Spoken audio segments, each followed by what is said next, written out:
అందరికీ నమస్కారం. ఆల్రెడీ మా జనసేన కార్యకర్తలకి వీర మహిళలకి ఎస్పెషల్లీ పిఠాపురం కాన్స్టిట్యున్సీలో ఉన్నటువంటి ప్రతి జనసేన కార్యకర్తకి వీర మహిళలకి అభిమానులకి అందరికీ ఒక విషయం ఆల్రెడీ చెప్పాను. అలాగే కూటమిలో ఉండేటువంటి కార్యకర్తలకి నాయకులకి మహిళా కార్యకర్తలందరూ కూడా ఒక విషయం చెప్పాము. రేపు జరిగే కౌంటింగ్ ప్రక్రియలో ఎట్టి పరిస్థితుల్లోనూ సంయమనం కోల్పోకండి, కొంచెం ప్రశాంతంగా ఉండండి. విజయం కూటమిని వివరించబోతుంది. సో ఓడిపోబోతున్నటువంటి వైసీపీ వాళ్ళు చేసేటువంటి కవింపు చర్యలకి మీరు ఎట్టి పరిస్థితుల్లో ప్రతిస్పందించద్దు అని చెప్పాను మీకు. కానీ రీసెంట్గా వైసీపీ నాయకుడు సజ్జల రామకృష్ణారెడ్డి వైసీపీ కార్యకర్తలను రెచ్చగొట్టే విధంగా వ్యాఖ్యలు చేయటం మేము ఖండిస్తున్నాం. పార్టీ ఏదైనా కార్యకర్తల క్షేమం కోరాలి కానీ వారిని విద్వేషాలకి విధ్వంసాలకు పాల్పడే విధంగా రెచ్చగొట్టకూడదు. అలాగే వైసీపీ నాయకులు వారు ఓడిపోతున్న విషయం జీర్ణించుకోలేకపోతున్నారు. విద్వేషాలు రెచ్చగొట్టి కార్యకర్తలను బలి చేయాలని చూస్తున్నారు. వైసీపీ కార్యకర్తలైనా ఇతర ఏ పార్టీ కార్యకర్తలైనా ఒక విషయం గమనించుకోవాలి. ఆంధ్రప్రదేశ్ రాష్ట్రంలో ప్రజలు తమ నిర్ణయాన్ని ఓట్ల రూపంలో ఎప్పుడో వెల్లడించారు. గతంలో ఎన్నడూ లేని విధంగా ప్రజలు వైసీపీపై తమ వ్యతిరేకతను ఓట్ల రూపంలో చూపించారు. తాజాగా వెలువడిన అన్ని ఎగ్జిట్ పోల్ సర్వే ఫలితాలు కూటమికి అనుకూలంగా వెలువడడం కూడా వైసీపీపై ఉన్న ప్రజాగ్రహాన్ని తెలియజేస్తున్నాయి. ఇక కౌంటింగ్ చేసి గెలుపొందిన వారిని ప్రకటించే ప్రక్రియ మాత్రమే మిగిలింది.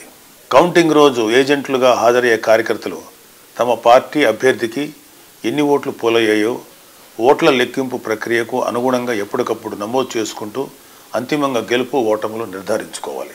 ఒకవేళ ఏవైనా సందేహాలు అనుమానాలు ఉంటే అక్కడే ఉన్న సంబంధిత ఆర్ఓకు ఫిర్యాదు చేయవచ్చు. ఘర్షణలకు దిగడం వల్ల కార్యకర్తలు వారి కుటుంబాలు ఇబ్బందులు పడతాయి తప్ప మిమ్మల్ని రెచ్చగొట్టేవారెవరూ మీకోసం రారు అనే వాస్తవాన్ని గుర్తించాలి.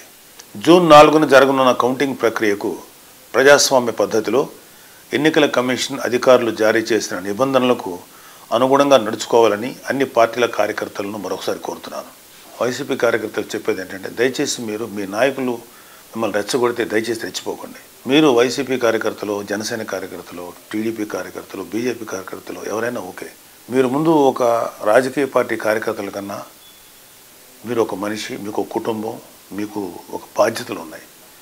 ఫస్ట్ ఇలాంటి వాటిలో మీరు సమయంతో బిహేవ్ చేస్తే బాగుంటుంది తప్ప మీరు ఏ తప్పు చేసినా సరే పోలీస్ కేసులు కానీ ఇతరత్ర సమస్యలు మేము చుట్టుపట్టే అవకాశం ఉంది. దయచేసి వాటికి మీరెవరూ కూడా లొంగద్దు. న్యాయబద్ధంగా, చట్టబద్ధంగా, ప్రజాస్వామ్యయుతంగా ఈ ఓట్ల లెక్కింపుని ప్రక్రియని మనం సంపూర్ణంగా నెరవేర్చుకుందాం. దయచేసి ఎవరూ కూడా ఆవేశాలకు లోనవద్దు. ప్రజాస్వామ్య స్పిరిట్ని మనం అందరం గౌరవిద్దాం.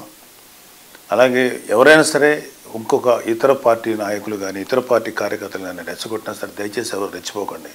ఎవరు విన్ అవుతున్నారో ఎవరు లూజ్ అవుతున్నారు అనేది ఆల్రెడీ నిక్షిప్తమైంది. ఓన్లీ జస్ట్ అనౌన్స్ చేసి బయట పెట్టడమే తరువాయి. సో మీరు ఇప్పుడు ఏ కార్యకర్త అయినా ఏమీ చేసేది లేదు. జస్ట్ హుందాగా ఏదైతే ఫలితాలు వస్తాయో వాటిని స్వీకరిద్దాం. Thank you. జై జనసేన, జై హింద్.